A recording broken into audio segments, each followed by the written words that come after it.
Napoli fans around the world, welcome to Napoli Talk. It is nearly the end of the transfer market. A transfer market that saw a few players leave Napoli and many others come in. Maybe not exactly the players that we were expecting, maybe not even the amount of players that we were expecting, and perhaps not in the positions that we were expecting, but there has been a bit of a shuffle around, and we will definitely be talking about what I think of each one of those players and all the different players that were linked with either entering or leaving Napoli and my thoughts on all that. But that is for a future video. In this video, we have to take a little bit of a step back and talk about the registration lists for the Serie A and UEFA, because those registration lists determine what a club can and cannot do in the transfer market, how many players they can go and acquire, if they need to be of a certain nationality, if they need to be of a certain age.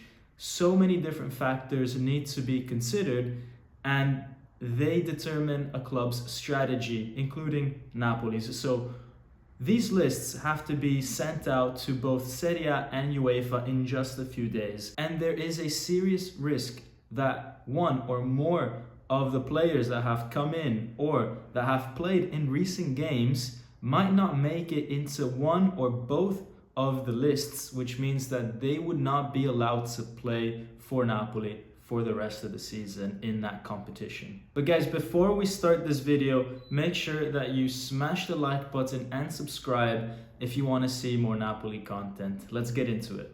Alright guys, so as we said, there's two different registration lists, the Serie A and the UEFA list. Now, typically, the Serie A will try to align itself as much as possible to the UEFA one to cause less headaches for the clubs that are going into the UEFA competitions. But there are a few differences because each federation wants to give a little bit of their own twist to the one that UEFA prescribes. Alright guys, let's start off then with the UEFA list. In this UEFA list, there is actually two lists to consider, List A and List B. List A is the main one. It's the one composed of your 25-man squad, the players that you recognize the most, where there's a minimum of 2 goalkeepers, and then there's 3 different categories: the Napoli youth, Italy youth, and everybody else over 21. Now, in this Napoli youth or Italy youth, it does not mean that these are players that are below 21. It just means that these are players that were raised either in the Napoli Academy or in any other Italian academy for a minimum of 3 seasons between the age of 15 and 21. So you could have a player who is, for example, 30, but is still part of the Napoli youth category. Now, in this Napoli youth and Italy youth category, you need a minimum of 4 players each.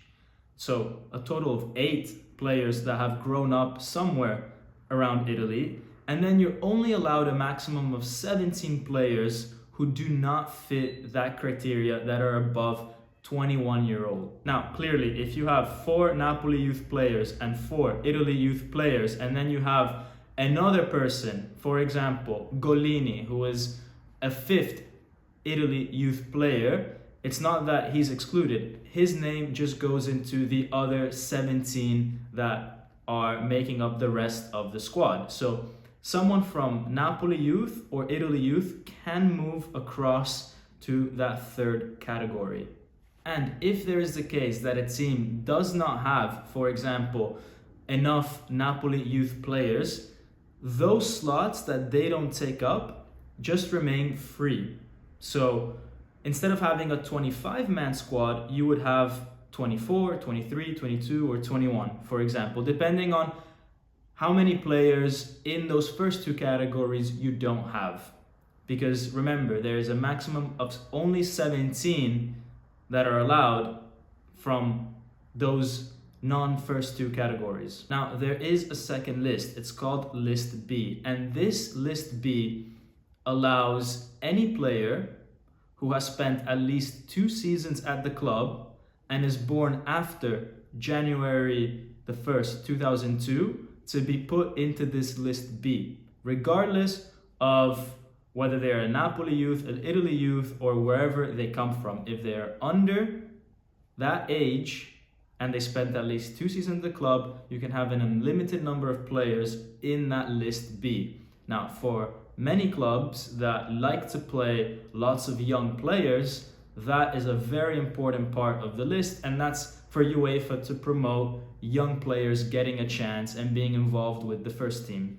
And finally, these lists are presented to UEFA at the start of the season, and then a second round in the first days of February, where it's right after the January transfer market, and UEFA puts in a caveat to which players you can add that you've just bought in. So UEFA allows only a maximum of 3 substitutions. And also, only one of the 3 players could have played in a different UEFA competition with a different club in the group stages. So you can already tell from this rule that UEFA doesn't want teams to go out and buy a million different players, because guess what? You're not going to be able to put all of them into your UEFA squad. And that's because UEFA wants teams to adhere to financial fair play, and they don't want someone in the January transfer market to go and spend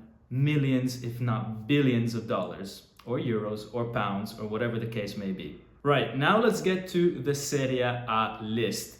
And it's very similar to the UEFA one, with just a few minor differences. The first difference is that instead of there being a limit of 21, like it was for UEFA in terms of age, in the Serie A, you're allowed to put any under 22-year-olds in your list B.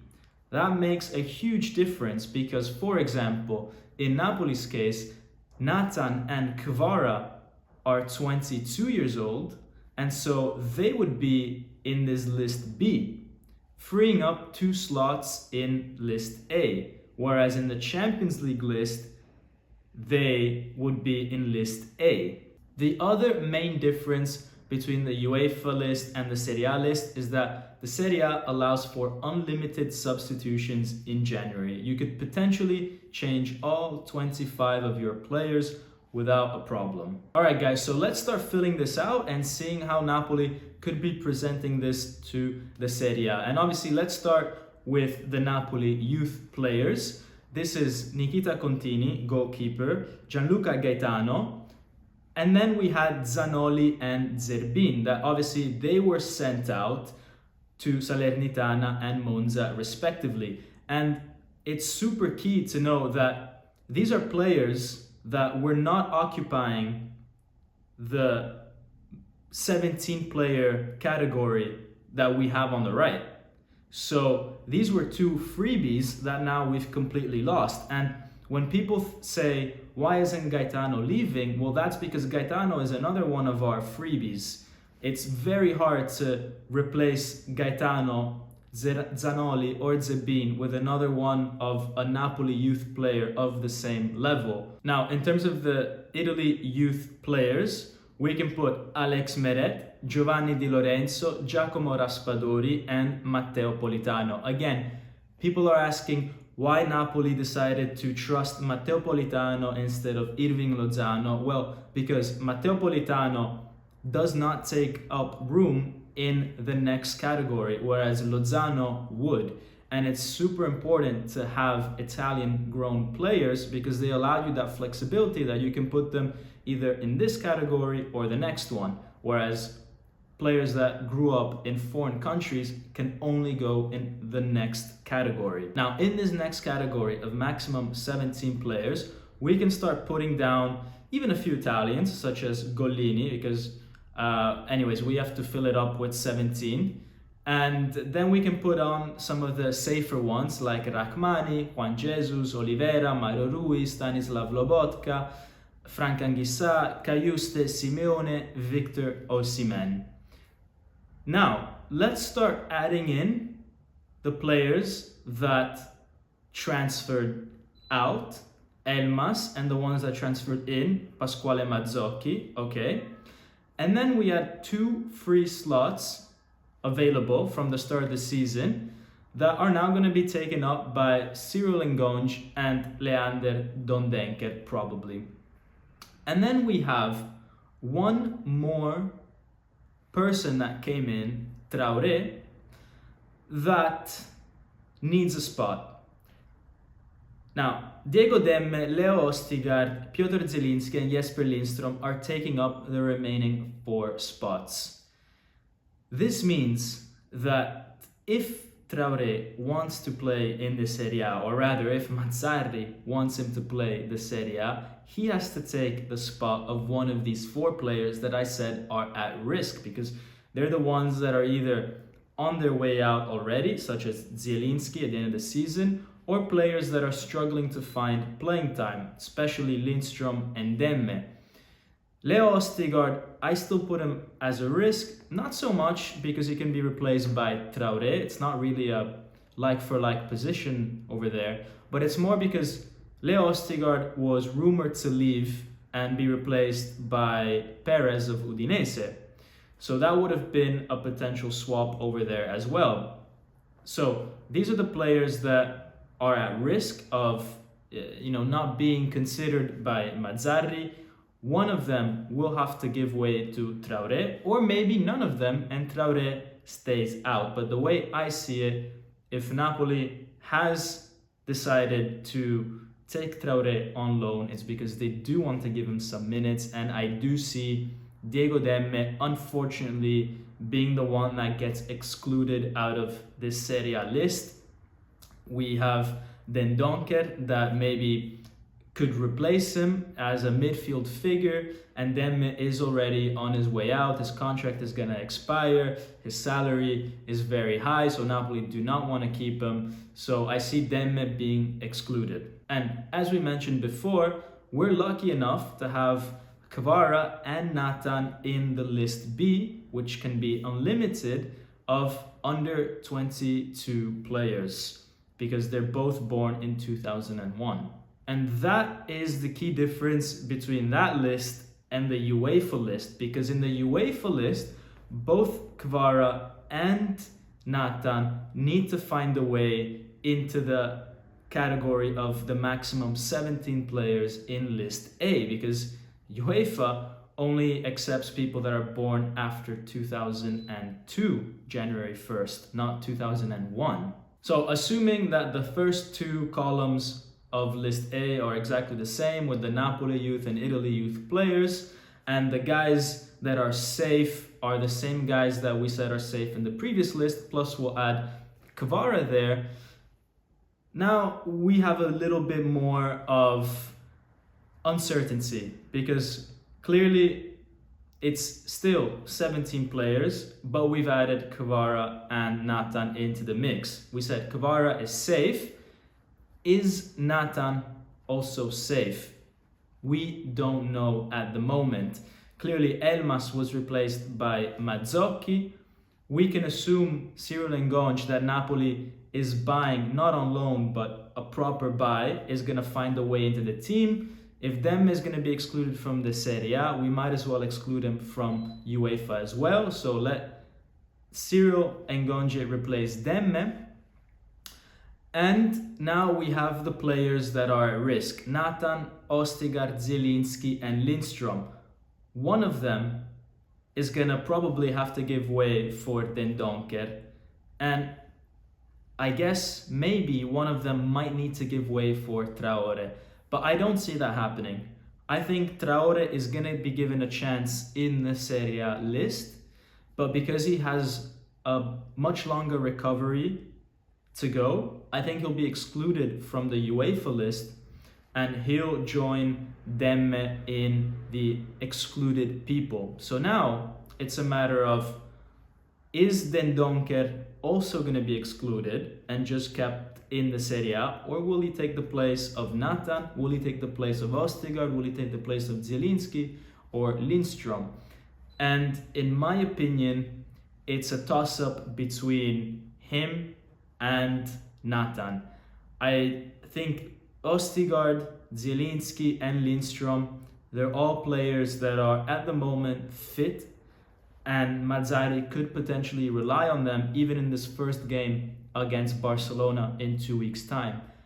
Nathan is not in that same boat. Nathan is a player that has just gone through a very long injury, does not really have much experience that he can bring to this team, and he can play more in the Serie A and try to recover his form and gather experience in the Serie A, and then in the Champions League he sits it out. It also allows Napoli a very clear strategy in terms of who are they resting in the Serie A versus who are they resting for the Champions League.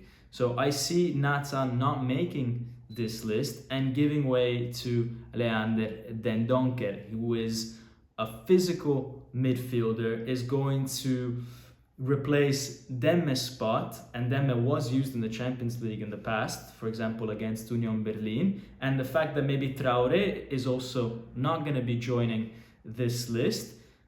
We do have a limited quantity of players that can play in that midfield role, so I do see Dendoncker above Nathan. Also, Dendoncker very strategically was bought as both being a midfielder but also potentially a center back. He has the ability to play in center back, and I think that was a very smart move by Napoli. Had they went and bought a pure midfielder, we would have lost a center back for sure.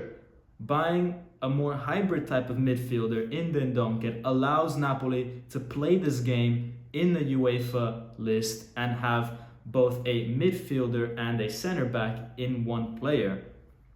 But guys, this shows that we cannot underestimate how difficult it is to build a team, and also that teams require a lot of planning even into the future, because we saw the importance of having players that are under 21 or under 22, players that are raised in Italy, players that are raised in Naples, and the club needs to ensure going forward that it has enough of those kind of players so that it frees up more spots in that category of over 21 or over 22 players in the UEFA and Serie A lists that don't pertain to these categories. It allows us to be more flexible in the transfer market, and also we need to ensure that we always keep this in mind when we evaluate a club's strategy in the transfer market. There's no point in asking for 1 million players if only 3 of them are going to be able to come in for the UEFA Champions League, or if there's no spot for them in the squad.